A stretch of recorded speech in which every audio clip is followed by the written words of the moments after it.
Hi, Julie Rader here with the weekly astrological update from April 11th through the 17th. As always, if you like the video, please subscribe to the channel, like it, and share it with anyone you feel could benefit from this information. Wow, a huge astrological week. Those of you that have been listening to me know that I've been talking about this aspect on the 12th, which is on Tuesday, since last year. So let's start though at the beginning of the week. So on Sunday night, for those of us Pacific time, we had Mercury ingress, so meaning Mercury enter into the sign of Taurus. So Mercury has been in Aries, where things may just have been flying out of our mouth or just hasty communication. Maybe we press send before really thinking about it. And now Mercury being in Taurus, we will slow our roll a little bit and have a little more patience, and we'll think things through before we say them or send them to others. We also so then Monday we have a somewhat challenging aspect. We have Saturn, Saturn is kind of the disciplinarian. Saturn is the one that sets parameters, making a challenging aspect to the North Node. And the North Node is like our destiny, where we're headed, our North Star in Taurus. So this is a lot of fixed energy. So Aquarius is a fixed sign, Taurus is a fixed sign. So when we have this fixed energy in a challenging aspect, it can be butting heads. It can be really just not playing well with others. It can be a bit disharmonious, not cooperating with others very well. So be aware during this aspect and take a deep breath. Really, maybe this is more of a day if you have some projects to do on your own and not collaborating with others. This would be a great day to kind of just do your own thing. Get into nature. Definitely get into nature with activating this North Node energy in Taurus, Mercury moving into Taurus. Taurus does well when it has some fresh air and when it feels like it's in its natural surroundings. So great day to get a hike, do something that is good for your soul. Then on Tuesday, the 12th, this is the huge aspect that I've been talking about for quite some time. Many astrologers have. I am very excited about this aspect, and we've been feeling it for a while because Jupiter and Neptune, they are slow moving and they have been conjunct for a few weeks now. And this is when it is exact precision. This is an exact conjunction that happens at 23 degrees, Jupiter conjunct Neptune. Now, Jupiter stays in a sign for about 12 months and Neptune stays in a sign for about 12 years. So every 12 to 13 years, they come together and have a conversation in the sky, but in different signs. They have not had this conversation in the sky since the mid 1800s in Pisces. So Neptune and Jupiter are both the ruling planets of Pisces. Pisces is dreamy, artistic, sees the big picture, loving, unconditional love. Jupiter makes everything bigger. Neptune taps into the subconscious mind. This is a very spiritual conversation and a very spiritual aspect, a merging of this energy. This is the kind of aspect where we can tap into what do we really want? What is our heart's truest desire? And what do we need to do to accomplish it? So on this day, this happens for us about just after 7 a.m. in the morning for those of us West and Pacific Coast time. And so for most people, it is on Tuesday at some point. But really, anytime leading up to it, we're going to feel this energy for a while. But it really is about how can we make our dreams a reality? How can we really not become disillusioned by our dreams? How can we put roots to them? So these are the kind of questions and kind of things we will be pondering with this Jupiter-Neptune conjunction. Then on Wednesday, the 13th, There aren't really any major aspects. The moon is hardly making any aspects. It's like the stars are giving us this day, Mercury's day, to really process and settle in to the energy. Anything that has come up so far with the Saturn square the North Node, with this Jupiter Neptune conjunction, we're still in this energy. So really just move at a slower pace. Great to do with all this Taurian energy as well. Move at a slower pace. Just ask yourself in every situation, what does my heart desire? Pisces can sometimes be out of their body so much that they're not even really thinking about what it is that they want. So with Jupiter and Neptune in Pisces joining together, it is important that we stay in our body, get into nature, feel the earth beneath your feet, and ask yourself, what do you want? Not what does somebody else want for you? What is your truest desire? And contemplate that this entire week. Then on Thursday, we have the Virgo moon making a few different aspects. So this is on Jupiter's day, and it will be trine, a harmonious aspect to the North Node. So everything that has come up with that Saturn square the North Node, where we thought there were limitations, but then the Jupiter Neptune comes in with this really powerful aspect, and we realize any limitations are truly only in our mind. Even a prisoner is free if they feel they are free mentally. So this is really reflecting upon that on this Thursday. Then the moon then opposes Jupiter and Neptune.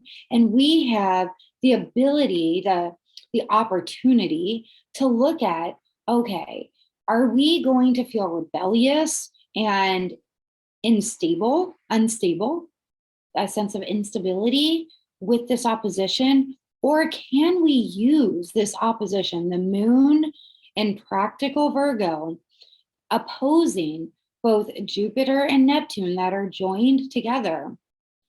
Can we actually say, you know what? How can we be practical about making our dreams a reality? And when our dreams, no matter how big we dream, when they do come to fruition, there is that moment where we're like, wow, okay, this is a reality. But then if we're dreaming of manifesting our home, then we have to pay property taxes and take care of the home.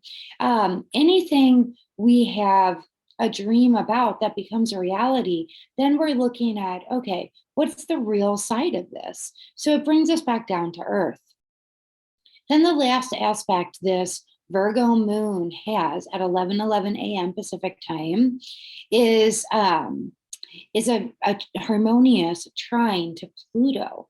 This is extremely emotional. So it can bring up all sorts of emotions, but the emotion is what is pushing us forward. We are realizing we can no longer stay where we've been. We are being asked to transform. So Thursday, we're taking a hard practical look and asking ourselves to, okay, let's push through. What the wonderful late Bob Proctor used to say, what used to call the terror barrier. When we know what our dream is, and then it is fear that is keeping us from the other side. He used to call that the terror barrier.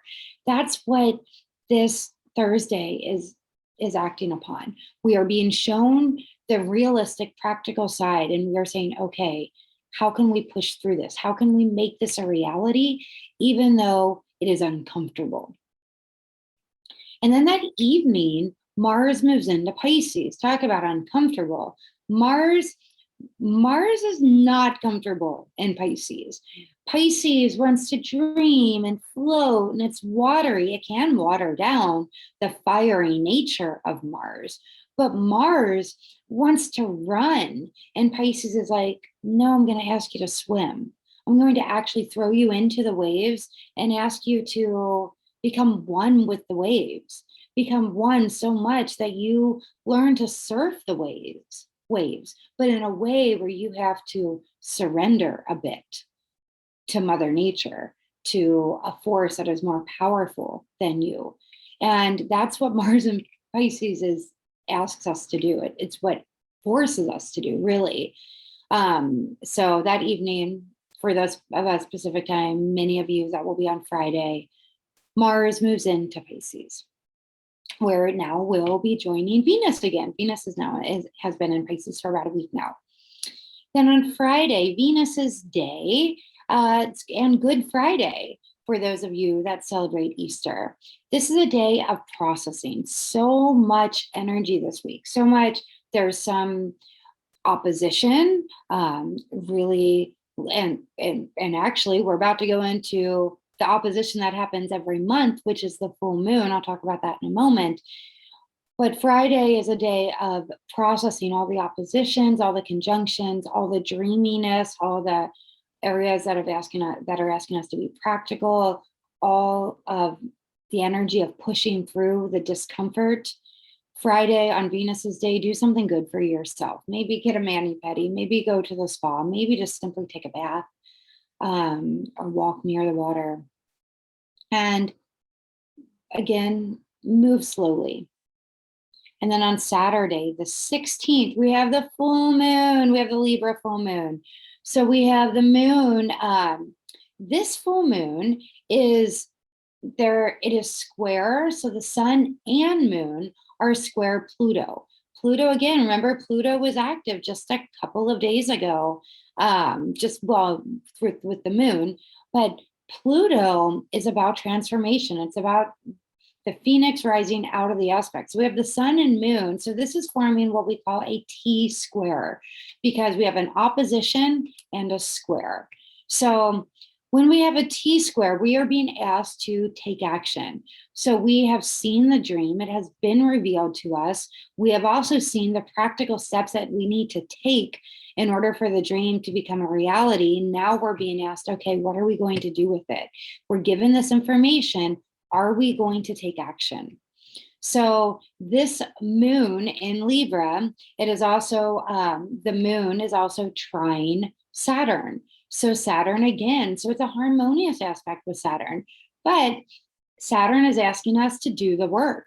We are being asked going into the weekend to do the work for growth.